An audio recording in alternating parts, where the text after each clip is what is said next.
Hello, my dear friends. Welcome back to our resume building workshop series of video recordings. And this is a follow-up to part one, which is going to be part two of resume building video series.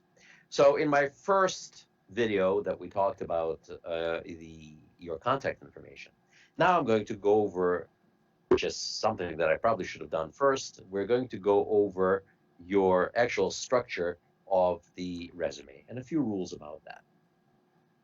So resume is different from a CV. You may have heard this term. CV stands for curriculum vitae, which literally means story of your life.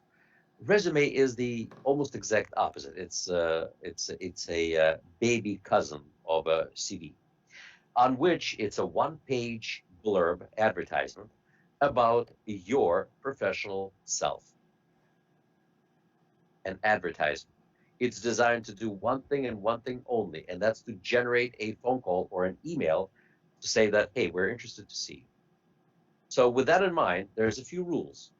Obviously, the rule number one, based on the video that I recorded before, is to minimize discrimination against you on the basis of your name, your zip code, your email address, and the outgoing message on your telephone. But there's also discrimination about other things. For example, having too much content on your resume and having font that's too small. That's going to discriminate against you, and they're going to file that resume of yours directly in a garbage can, the circular file, as I like to call it. So with that in mind, one of the most important pieces of information is that your resume needs to be simple, to the point, with plenty of white space for people to take notes on. You do not have to describe everything you did in great detail on that resume, just a sentence or two about what it is that you have to offer.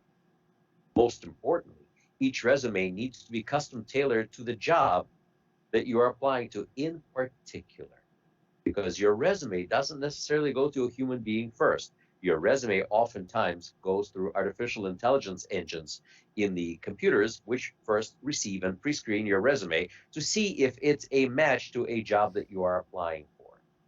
With that in mind, make sure to custom tailor each resume for a specific job that you are applying, to make sure as many words match the job description to which you're applying with the words you used in your resume. Hey, this is 21st century. We no longer have to type our resumes on the typewriter. Everything is done in a word processor, Microsoft Word or Google Docs or whatever else that you're using, but it should be a recognizable file format. With that, it's easy to make necessary changes and to insert specific buzzwords which will be a match to a job description. Too much information is exactly what it is. It's too much information. Please have pity on the people reading this stuff. They are looking at these resumes all day long, and they don't want to see too much stuff. They want to see good things fast, with lots of room for them to take notes on. The resume needs to be clean. Everything must be aligned properly using automated alignment features. The resume needs to be properly spell checked and run through a grammar engine, if you can do that. Okay? Make sure your resume complies with the most important standards of communication. No abbreviation, no jargon, no specific language that other people won't understand. Make sure the resume suits and fits the needs of the employer. It's not about you, it's about them. So with that in mind, a few basics on a resume.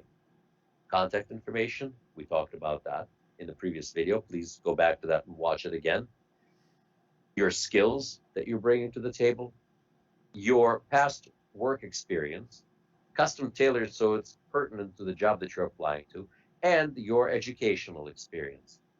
To make sure that you are not overqualified for a job, don't put too much information about that. Lots of people are trying very hard, saying, the more I put down, the higher the chance of me getting a job. No. And I'm going to address this when we talk about a section about education. I'm breaking these videos down into 8 to 10-minute segments just so people can stay focused on each particular portion of the resume building. Forgive me, this is just how I found, based on commentary that I've received, that this is going to work best. So you can focus on that too. All right. Too much information in one video is too much information. So, with that in mind, let's focus. Let's talk about the white space. Plenty of doodling space on the resume is important. What else is important on your resume is the font size that you're using. Do not try to reduce it so people need a magnifying glass to read it. Like I said, have pity on the people reading your resume. Make sure they can actually read it. Size 11, 12 font will work best. Don't put too much information about your employment history. I am in my early 50s. That means that I've been working for over 30 years. There's no way, no how I'm going to put that I have over 30 years of experience in the workplace. When people see that I have over 30 years of experience, there's a couple of things that go through their mind. And again, we're back to our friend discrimination. There is such thing as discrimination, as I told you before. It's that story of Tower of Babel. Okay? We are programmed to discriminate. It's both a life-saving reflex and a negative thing that we all understand about. So if you want to mitigate discrimination, if you want to limit discrimination, give people less to discriminate. Okay? You don't have to put your date of birth on your resume. You can put it on the job application where you have to put your date of birth, because that's a legal document. Resume is not. So spare them too much information and spare yourself the agony of being rejected just because you are over a certain um, age. Okay? And plus, they don't want to see everything. It's unnecessary. So just make sure not more than 10, 15 years of pertinent job experience, and keep it in such a way that it kind of matches the new job description. There's transferable skills in every job that you do. So please don't worry and just craft your resume. I'll talk about that specifically when I address different types of job descriptions. I'll be going over that in my future videos coming to you shortly.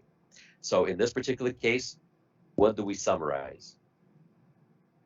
A well-styled one-page resume, clean, grammar, spelling, punctuation, everything counts. Do the best that you can. This is not expository writing, I know, but it is a resume. It has to be clean and professional.